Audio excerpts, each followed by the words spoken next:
Welcome to Church on Sunday. Pretty Good Cooking, filmed at 10 in the morning.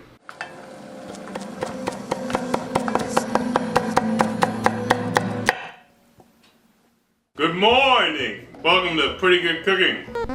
Pretty good. I am Phil. Hi, I'm Phil. Why are we filming this early? I don't know. You know, this is a recipe I thought would take a while longer, and I just can't f***ing do that on a Tuesday night no more. This is a request recipe, and it's a family recipe, so this is important. And I already failed, but this is somebody's mother's recipe, so I'll try not to swear as much. This is Cody's mom, chicken and dumplings. I imagine a lot of people have requested chicken and dumplings over the years, but I don't remember any of those specific individuals who have done so, and I have not looked it up. So here is the section of the video where we'll put their names, maybe. Cody is a member of the notorious VA gang. Very nice people. They hang out in the Discord. Cody went through this process with his mother because he realized this is one of the favorite things that his mom makes, but he didn't know how she made it. So he went through and documented the steps. So we're going to try to follow those steps, and hopefully it is representative of Cody's mother's cooking. Also, here's a nice picture of Cody and his mom. Okay, it's Sunday morning, which means it's a perfect time for mimosas. Will it be a traditional mimosa? No, because we got grapefruit juice. Is it champagne? No, it's kava. Yeah, Courtney's here too, but she doesn't want to be on film. Oh, it's going. Woo! That came out real fast, but no problem, no problem. And using a very fancy champagne flutes that John got for us, we'll pour some bubbly. Usually you go for half and half, but I like them with a little bit more bubbly than juice.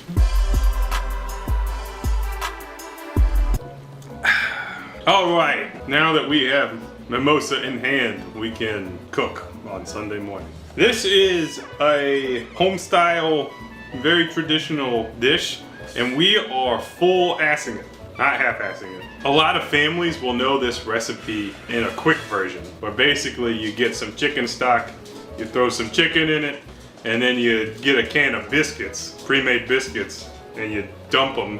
You dump the biscuits into the water with the broth, and that's dinner. That's how a lot of people know it. But we're going to be working hard. We're going to be making this wholesome so that Cody can grow up to be a strong young man that he is. Okay, we will start with some vegetables. We need 5 large carrots. I do not have 5 large carrots, but I have 2 large carrots, 3 medium carrots, 4 medium carrots, and I think that'll be close enough. The directions dictate: take the caps and tails off, no need to peel. That's a tail, that's a cap. My carrots look a little junky. They don't look that nice. So I do think I am gonna peel them. I'm sorry, I've already deviated from the recipe. Now look, doesn't that look appetizing? All right, here's my carrots. Cutting them into about 2-inch pieces, and we'll put them in a pot. Okay, the next thing is celery, 1.5 cups. So in this, he says 1-inch pieces, de-string them. But I don't want to do that, so I'm not gonna do that.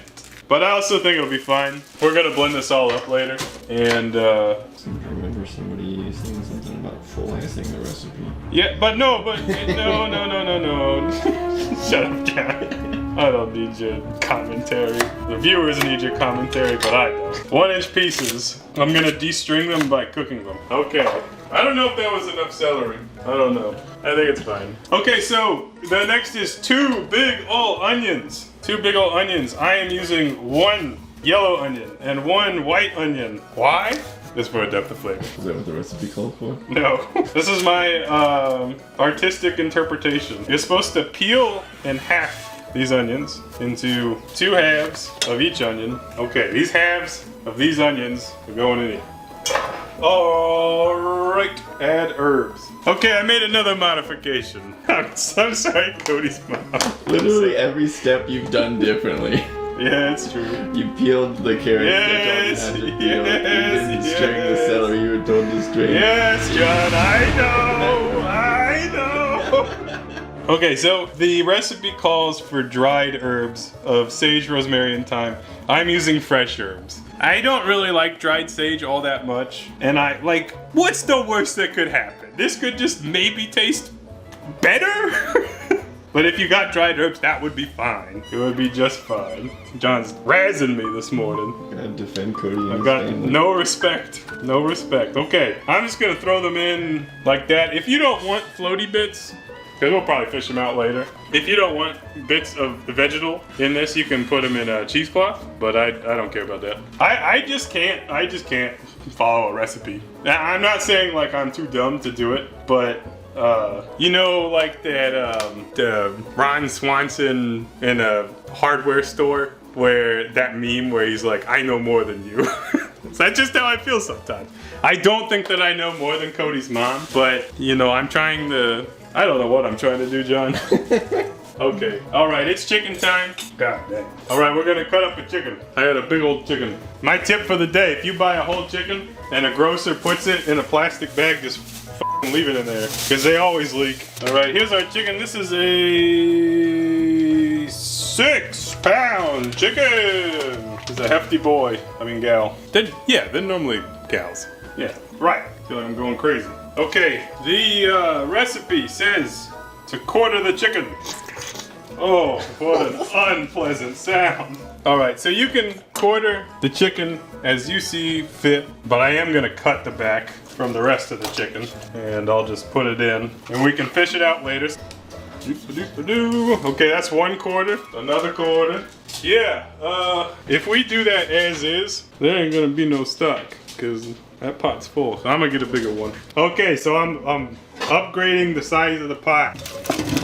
All right, now we gotta put water in this, and we're also gonna add 4 tablespoons of better than bouillon, AKA chicken shits. Okay, I think this is plenty, so that we have like, you know, free floating stuff. There's room for stuff to cook, and we will bring this to a simmer, and then we're going to boil it until the chicken is tender. Well, actually, until everything's tender, but the chicken's going to take the longest out of all those things. So that will take approximately 1.5 hours. So I will update you through the process, but basically, just cook these things.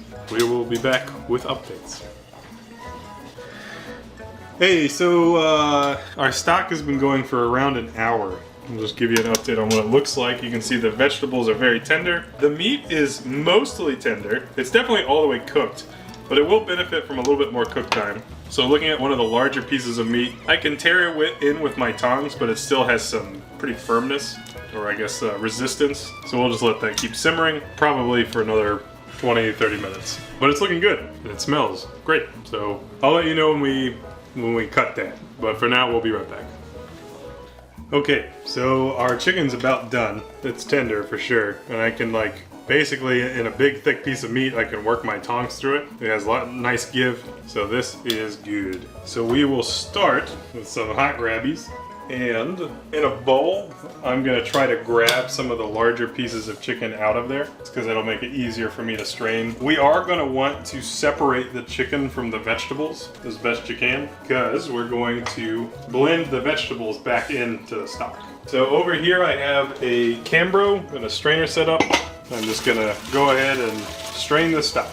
All right, so I'm gonna grab what chicken that I can out of here. And we are going to debone the chicken, or as best as we can, which is a tedious process, but it's an important one, because nothing would be worse than to crunch into a bone in this otherwise, very tasty and wholesome meal. I'm also going to look to pick out some of the whole herbs and stems. Some of them are fine if we blend them back in, but broadly speaking, we don't want those. So I'm just going to let that hang out. And then over here, I'm going to start working on picking out bones. You can do this however you think is best, but I generally like to use tongs to basically just pull out the bones. And then for larger pieces, I'll use a fork to kind of try to separate the meat from the bones. And this is definitely something that's easier with experience if you recognize what parts of the chicken have lots of cartilage, lots of bones. And in some cases, we may sacrifice some of that meat just because it's such a pain in the ass to clean it. So that's a little bit wasteful, but also I don't care. It's my cooking. I'm sure Cody's mom would never waste anything. So I will be working on that for a few minutes here. Okay, so we have our veggies. It's mostly veggies. There's a little bit of chicken in there, but that's not that big a deal. And these and the stock are gonna go back into the pot. We ended up with just under a gallon of stock. And we may need to add a little bit of water to get the desired consistency that we want. So I'm gonna go ahead and put those in, delightful. And we'll put our stock back in. And I'm gonna go out on a limb and say we'll just add some water now. I'm gonna add another 2 quarts. I think that'll be good because otherwise there's gonna be like no liquid room for what we do next. We can turn the heat on if we want, but I'm gonna wait just a moment because we are going to blend the vegetables into this using an immersion blender. I don't know how common this is for chicken and dumplings. I think most people think of it just as chicken broth, but I do think it'll be nice to have like kind of a thicker broth, almost like a soup. And also, you know, you cook those vegetables, you might as well eat them, right? Right, John? Yeah. So we'll go ahead and start that process. You know what would have made more sense is blending before I added the additional water. But... Okay, so I'll show you over here, but you won't really be able to see that well because it's frothy. That we blended in the vegetables, and we have a nice thicker broth than we did before. You can see it's kind of orange from the carrots, but it looks good, and there's no chunks anymore. Well blended. So we will turn the heat back on, and we will add our deboned chicken, which you can see we've kind of shredded it up a bit, and all of that can go back in. All right, now it's time for the part that I'm not looking forward to, just making the dumplings. I'm not gonna use a can of biscuits. We're gonna actually make dough. I've said many times, many ways, don't really like working with dough, but I'm willing to do this for Cody and his mama. Into a mixing bowl, we will add 1 teaspoon of baking soda, 2 cups of bread flour. I don't know enough about flour to know if regular flour would work, but we're using bread flour today. We're following the directions on this one step. If flour gets on the counter, that's okay because we're gonna have to knead it anyways. So here's 1 cup of flour and 2 that we are going to add 2 tablespoons of either shortening or lard. And I went with lard because it was significantly cheaper and I could also buy a smaller quantity of it. Generally speaking, when you're baking, when you're working with dough, eyeballing it is not a good thing because it leads to an opportunity to screw things up. But in our case, where we are boiling this dough in the lumpy dumplings, you know, if it's not perfect, then it'll be home style. So I'm using about 2 tablespoons of lard. The instructions say to use either a pastry cutter or 2 forks to work this together. And also I need salt and pepper. I think I'm just gonna use 1 fork and basically take all those little bits of lard, and really the goal is to work it in so there's no lumps of lard. If we don't do this perfectly, which I keep saying because I'm anticipating that I'm not doing it perfectly, I think it's gonna be okay because we are gonna add some milk and then knead it, and that'll be another opportunity to work it. So I'm just gonna keep doing this. All right, so you can see here, there's no obvious clumps of lard anymore. I switched to using my hand, which means now I have a dirty hand, but seems good. Since my hand is already covered in flour, I'm gonna go ahead and grab some more flour and flour this surface that I will be kneading the dough on. Can't wait to clean that up later. What a good attitude I have. And to this, we are gonna add milk until, quote, the dough forms a shaggy ball. All right, in here, I'm measuring out 1 1/4 cups of milk because that is the prescribed amount. This is whole milk. I imagine you could use whatever, but I'm just gonna go ahead and add that, and I'm going to mix it together. How's it feel? Awful, just awful. I hate this. I think maybe I could use a little bit more flour.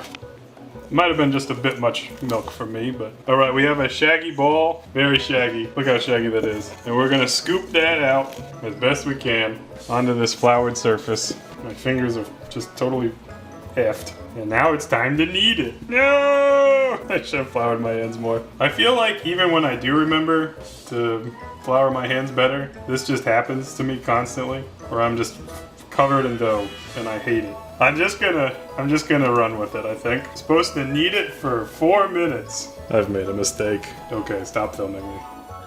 Okay, I have washed my hands and I've triple floured them. I've like really rubbed the flour in, and you can see now I can work with this dough. So for all of you at home who are watching, who are just like, Phil, stop being an idiot. I did stop being an idiot, so it's looking better. It's looking better now. Look, it's dough. It's not a failure. Not done yet, but it's getting there. Okay, so I have a ball of dough that I've kneaded. Most of the dough is still there and did not get thrown out from my hands. So we are going to roll this out, almost like a pizza, on our floured surface. And we are going to be targeting a 1/4 inch thickness. You can hand stretch it if you want. We will be hand stretching it later. I personally am not good at eyeballing height for dough, so I don't really know what 1/4 inch thickness looks like. I mean, that seems pretty thin to me. Feel like we could make this into a pizza. I am also rolling it out kind of weirdly, but I think that's probably good enough. Probably maybe. Okay. Now in a dish or a pan, we're gonna add yet more flour to that. Just rub it all over. The goal is to prevent your dumplings from sticking. And the way that we will cut this is with a pizza cutter. And basically we're going to cut them into things that are approximately 2 by 2, which that is not 2 by 2, but that's kind of what they looked like to me when I saw them. Okay, all right. So here's our dumplings. Our soup is like resplendently orange, which is awesome. That's kind of how it looked in the pictures too. I really like that. Makes it look almost like a vegetable soup. All right, now the last step is to cook these. And what you're supposed to do is take your little dumpling and stretch it before you throw it in there, because they will puff as they cook. Then you just go ahead and drop it in. And you're supposed to boil them for 20 minutes. First, they will rise to the top when they're cooking, something like that. Which you can see right here. We're a little frothy, but you can see it's hanging out on top. And then as they continue to cook and absorb the liquid, they'll sink to the bottom. I feel like, in spite of my inadequacy with dough and all the modifications I made to this recipe, I feel like we've probably made something that is representative. I can't imagine this will taste bad, is what I'm trying to say. And I only got a little grumpy, but I addressed the problem. I fixed it. So as you can see, as I continue to put them in, more floating to the top, which is kind of cool. And we will stir this, but we're gonna boil these for about 20 minutes. We'll have to stir it every few minutes to make sure they don't stick together. So once I get these in, I'm gonna set a timer. We will be back. All right, it's time to serve. Cody said to serve this in the dopest bowls you can find. Unfortunately, I just have these ramekins clean, so that's what we're eating out of. And just FYI, it's common that you will like serve the soup and then have to like fish out a dumpling. So you can just kind of like place a dumpling on top. All right, and there we have chicken and dumplings. Looks nice. All right, let's give it a taste. Let's just try the soup first. Really, really good. Really, really good. It tastes so wholesome. It's like concentrated chicken noodle soup. It's kind of what it tastes like. And by concentrated, I mean not from concentrate, but like an intensified. The chicken, very tasty. And finally, let's get a piece of this dumpling. It's good. That's very good. You know, it's kind of doughy. Tastes like the broth. Really, really yummy. Very, very wholesome tasting. I can see why Cody likes this so much. And I think Cody's mom has an excellent recipe. I rate this recipe excellent. So that's how you do it. Hopefully you enjoyed, and we'll see you next time on PGC.